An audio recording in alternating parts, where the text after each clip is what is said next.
Hey everybody! Hi! So today we're doing a video on 8 things you learn when you move into your RV full time. These are from our personal standpoint. Everyone's might be different, but these are the things that we first learned when we moved into the RV. So first off, I think the major thing that we realized, especially right away, was that how appreciative you are when things work. We went into the RV thing thinking, yeah, it'll be kind of tricky, but it won't be too bad. But things break all the time. Your house and your car are all in one, so it makes sense that things are always going to be falling apart. So you learn to be really appreciative when everything is working or even mostly working. Absolutely. So every time the water heater kicks on, I listen for it. We're really glad. Every time after we unplug the fridge from shore power and we hear that propane kicking on, you appreciate all of the little comforts that you take for granted, like the hot water heater, fresh water in general for showering, fresh water for doing your dishes. You just appreciate every little thing that the RV does right. Speaking of water, we've realized that you use way more water than you ever anticipate. Way more. Oh yeah, once you move into the RV and once you have a readout of the water, because we do a lot of boondocking, a lot of urban camping, you're checking that every single day and you realize that that's a 65-gallon tank. Ours is 65-gallon tanks, and it goes from full to 2/3 within 2 days. You're just like, wow, how many gallons did we just go through? We hardly even used any. Or you think you don't use that much water, but in reality you really do. And that's us paying attention to it. So you can only imagine how much most people use when they're not, like we did before we lived in an RV, when you're not thinking about it and you just leave the water running, how much water is actually being wasted. Even now when we went to the movies the other day, I was washing my hands and I turned the water on and then I turned it off as I was lathering my hands up with the soap. And before I never did that, I just let it run. But once you live in an RV, it's small things like that you do realize. So the third thing that we've realized is that there are so many other RVs on the road. Before we lived in an RV, I never paid attention to them. I would look at the vans and the little campers because I thought those were cool and they kind of stood out more, but I never really thought twice about RVs. And now that we're in one, you realize they are actually everywhere. They're everywhere and you had no idea. And so going along with that, sometimes when you're in an RV, you realize that small cars can be jerks. And I do the same thing when I'm driving my normal car. You don't really think about it, but for example, if you're too close to an RV, it can't back up. If you park in front of it, it can't really move because it's so long. And so you just don't think about things like this before you have an RV. But it turns out that people in small cars can sometimes suck when you're on the road. Absolutely. The other day we were on the interstate and a car darted right in front of me, put on its brakes to get into the exit lane, and I can't stop as fast as that car. People don't really realize they're braking in front of a big RV like this. We don't have a tow car, and just the amount it takes us to brake without a tow car, it's a long way. So yeah, little cars, sometimes they might not realize. They don't understand. Yeah. Another thing that we realized when we first moved in is we had the first initial move-in process, and then we realized we had maybe just a little bit too much stuff, so we had to take some stuff out. I think living in my van helped me with this originally, because I realized if I had smaller stuff, it was much more easier to live. And I realized if you buy higher quality stuff to begin with, it works more efficiently, and also it lasts longer. So it can take some bumps and bruises and not break on you.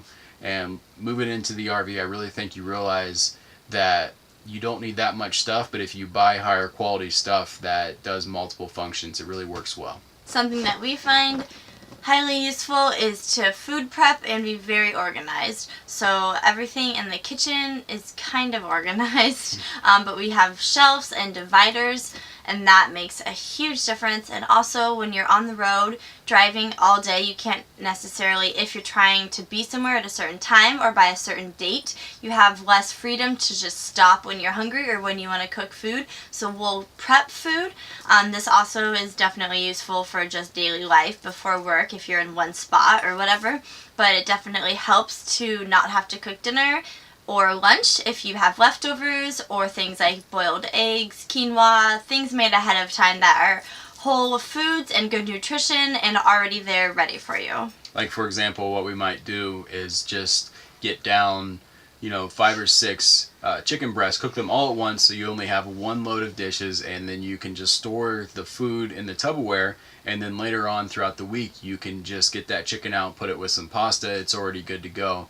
And also we do smoothies where you can just use the blender, it gets dirty once, you do dishes once with it, and then you put them in mason jars. We have glass mason jars where we put the lid on, and then we have a smoothie for later on down the road. So it's a quick, easy breakfast, lunch, or dinner whenever we're on the road. So I talked a little bit about this in the beginning, but you just have to accept that there's most likely going to be things that you'll have to fix almost every single day or every other day, and you kind of just have to learn how to do it and just put it into your daily schedule. I mean, just even last night, the shower broke on me.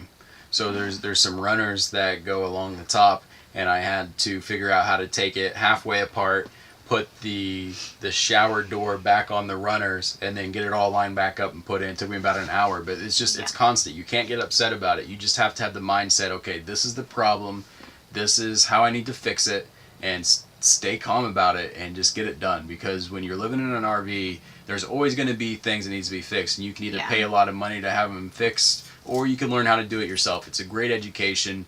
And I mean, we've learned so much so far, and I've developed so much confidence in myself of solving some of these problems, because when it comes down to it, you just have to take the time, look at what's going on, and get it fixed. And number 7 on our list is whenever you're driving, you're just gonna have to get over it. I don't know if this is a diesel thing. I don't know if this is just a Class A gas motorhome thing. But it sounds like the whole house is going to fall apart whenever you're driving down the road. Whenever you hit a bump, whenever you go over a little bit of a curb. You quickly turn your head back and you expect all the doors to be on the ground. I mean, how many times in our videos, really clinky. I mean, people that watch it, how many times were we driving and just look back real quick? And then we just keep talking, because it literally sounds like the whole house is going to fall apart. It's true. And it takes forever. And it's just going to fall out. Yeah, it takes forever to get used to it. I remember when we first got it, I literally thought the slide out was going to fall out. It was. Oh yeah, we did think that. Because we didn't know if it was a normal sound. Because there's lots of noises. You buy something like this. You're just like, oh yeah. Yeah. It's fine. You buy something like this and expect it to be solid, to be 100%. But it's not. It sounds like it literally, like whenever we're driving, like if this is a straight motorhome, I feel like it does this. That's what it sounds like. It sounds like the whole box just shifts into a square. Yeah. To what's that called? A sideways. Rectangle. Yeah, but it's different. It's like a diagonal. I'll insert it in this video. The word I'm looking for. A stop sign? A hectagon? Not a hectagon. But anyways, it sounds like it's gonna fall apart. So the 8th thing that we've realized is that there is a huge network out there to help you whenever you have issues, whether online, at campgrounds. We're always meeting people that are wiser and older than us, that know these things, that aren't newbies. We've learned a lot from them, and also a ton of online forums, Facebook groups, things like that you can join for helping you with different issues, for just general questions on organization, things like that. I mean, for us, we're in a unique situation on YouTube because we post our problems and we get 20, 30 answers to what's going on. But I mean, even without YouTube, you just go to any of the forums, anything out there, and you're going to learn something. And also, something I think our biggest resource that we found is other RVers. Oh, yeah. There's a lot of other RVers out there, especially those who've been doing it for a while. Like, the community's awesome. There's people out there that will just take the time to teach you and show you exactly what's going on with your RV and how to fix the problem you're having. Definitely. And kind of give you confidence in what you're doing, because like, hey, we started out the same way you did. We just had to learn, and you know, that's how everybody learns. You just got to go through it. So those are the 8 key points that we've learned thus far living in an RV. Obviously, we're always learning new things every single day, but those are the things that we've come across so far that have really stood out to us and made a difference. So we hope that helps you if you're already in an RV, or gives you some heads up as to what to look forward to or not look forward to when you get an RV. Yeah, if you have any questions, any comments, any of your own experience, be sure to leave them in the comments down below. Yep. We'll catch y'all later. See ya. Hey everybody, this is Chris. And G. Thanks for watching, and be sure to check out our new website, chrisandgtravels.com. And look at our Instagram, Facebook, and Twitter for daily updates on our adventures. Click the link in the right corner to watch some of our favorite older videos. Hit that like button and subscribe if you haven't done so already. Nailed it.